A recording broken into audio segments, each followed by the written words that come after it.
यति खान पाए भने अरु के चाहियो जिन्दगीमा?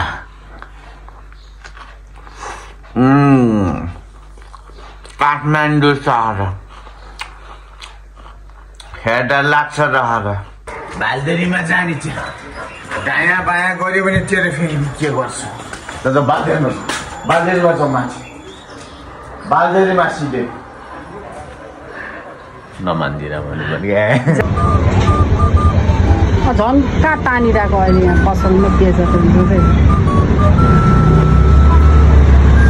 ल यता हेर अझै सस्तो लुगा किन्ने कि नकिन्ने? यो चाहिँ अलिकति कवाडै पर्यो होइन? अनि त्यो ब्राउन नि?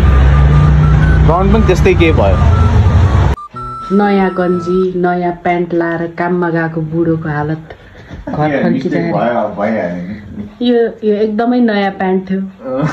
मेरो गन्जी रेगुलर गन्जी जुन चाहिँ भाङ परेर यस्तो भइसकेको छ। मेरो मात्रै हस्बेन्डको प्रब्लम हो कि सबैको हस्बेन्डको यस्तै हुन्छ, गन्जी किनेर ल्याउँछ अनि तन्काई लगाएर जिउमै पुरै पाले पारेको